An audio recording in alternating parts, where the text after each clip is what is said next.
Afternoon, everybody. This is KB5MIQ Big Boy. Aaron, my number one fan, I got a different cat up here today. It's my other ham radio cat. This is Macy. She's the one that's a little bit sick. She's our diabetic cat. She's hanging out with me a little while today, buddy. Okay, we're going to talk a little bit about mobile operations. One of my subscribers, VE6 Alpha Alpha Tango, made a suggestion for a video. I appreciate making that suggestion. That's a good subject. We're going to talk a little bit about VHF, HF mobile operations today. First thing I want to mention doing this is safety, driving safety, because you know now they don't want you texting with a cell phone while you're driving. Okay, we know that they can be distracting. Well, I can imagine trying to keep a logbook and tuning an HF radio around the band can be distracted too. So everybody needs to be aware to be safe while you're working the radio going down the road. All right, I've done a few mobile ops. We'll talk about what I've done in a minute and what I currently have and some things I've seen some other people do. Watch out, man. Watch out, cat. All right. First off, you got several different operations, way to do mobile ops. A lot of people just have a VHF, UHF rig in their car. So let's start with the difficulties now, and this really, in my opinion, started in the early 2000s of being able to mount a radio in a current modern vehicle. Now, bear in mind, I grew up running old Ford pickups. It wasn't nothing better than an old 70s Ford pickup with that flat metal dash go all the way across with all that room underneath, lip folded under, drill you some holes, mount your CB, your radio, your 8-track, underdash 8-track tape player. And for you younger people who don't know what that is, an underdash 8-track tape player uses these little plastic box cartridges we listened to music on back in the day. So everybody get a kick out of that. But you had a lot more, it was a lot easier to mount a radio in a vehicle back then. It was a lot easier to get access through the firewall back then.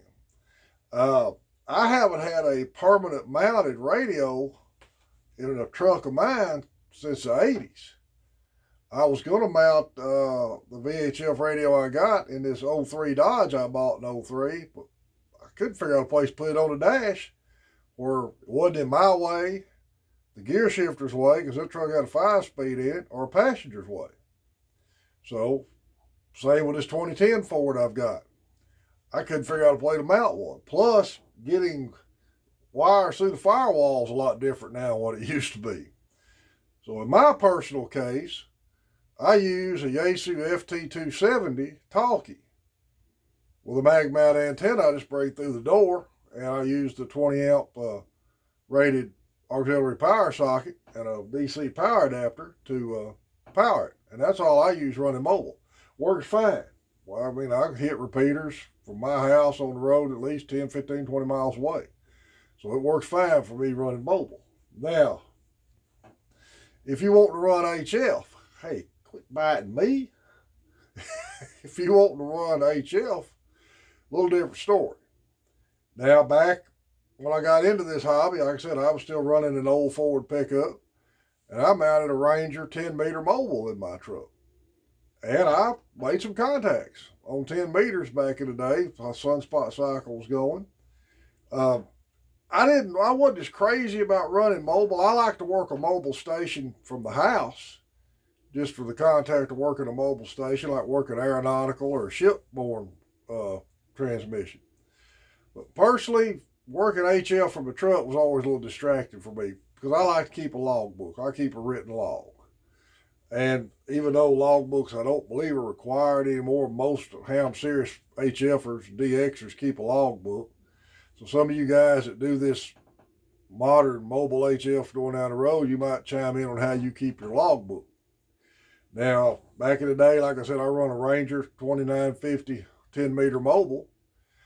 The antenna I used was HKV helped me come up with this. And we both had the same style antenna. We had the 102-inch steel whip mounted on a ball with no spring. SWR was fine. If you put the spring in it like a CB'er, it throw the SWR off.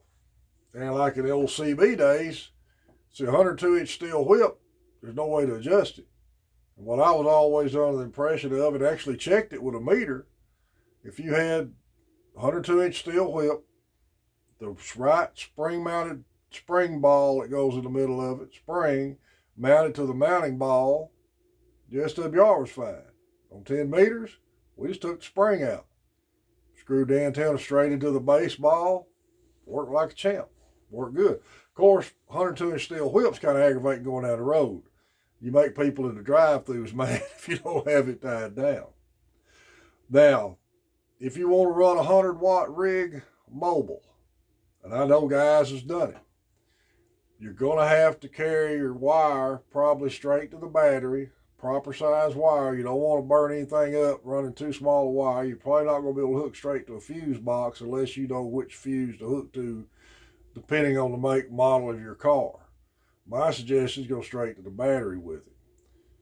Now these newer rigs, they make a lot of them have remote faces on them where you can put the main radio under a seat, mount that up someplace. I'm not that familiar with them, but that may be the way to go.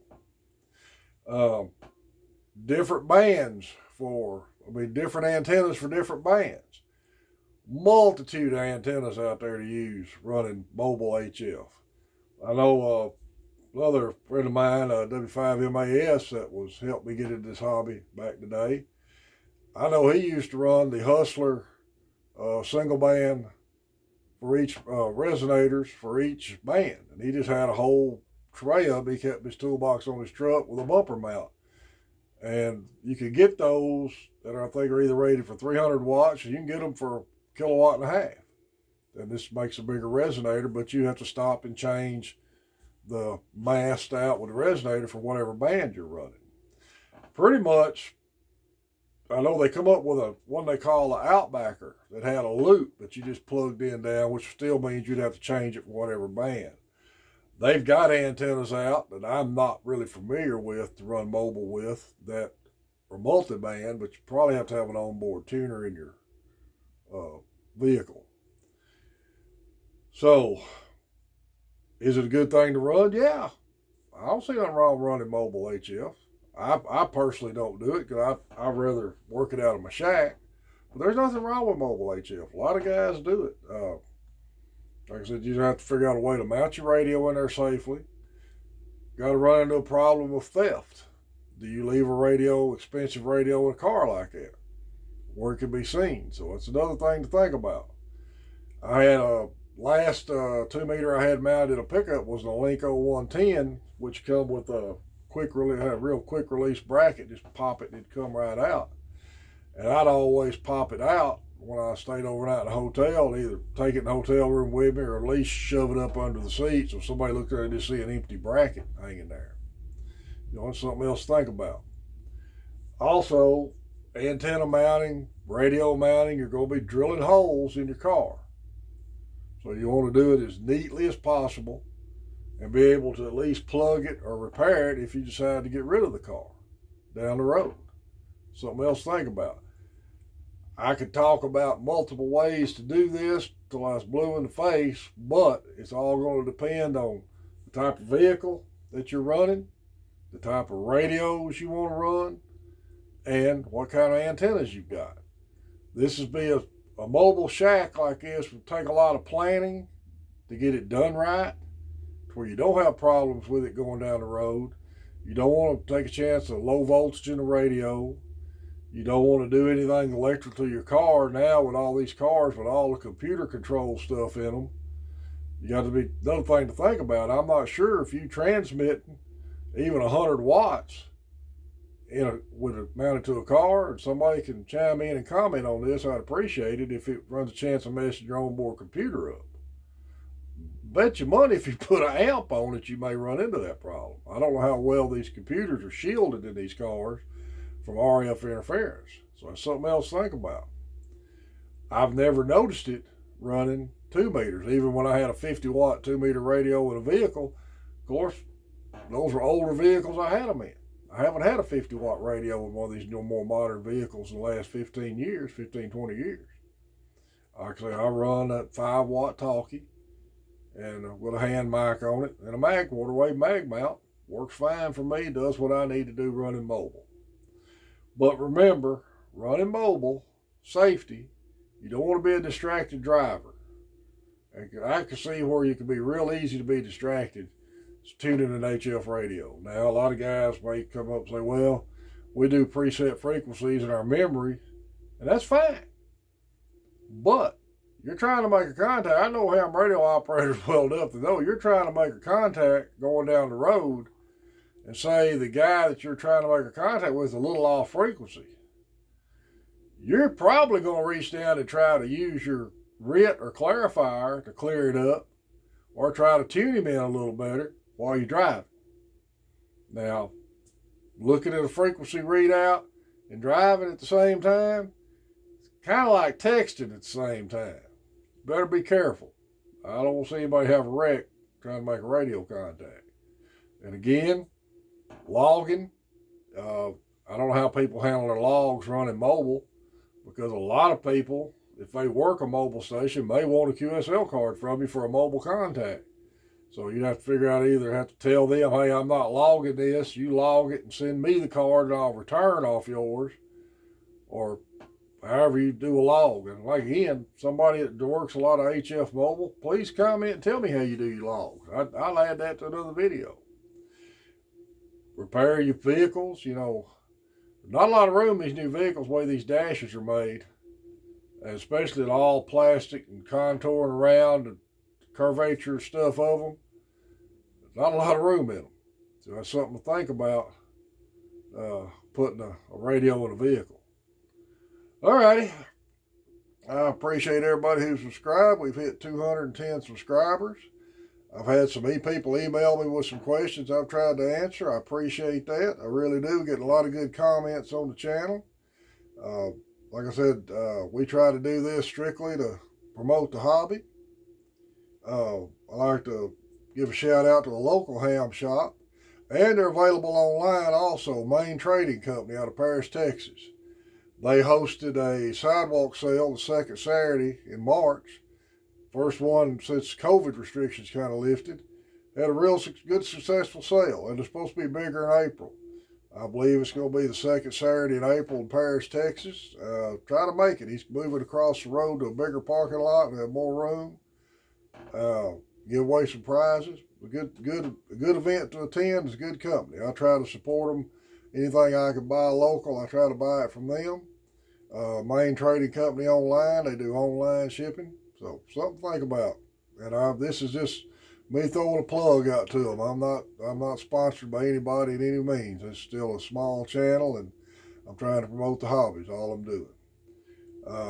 Ham Radio Flea Market Trading Post on Facebook's a good page. Ham Radio International, Ham Radio Elmers.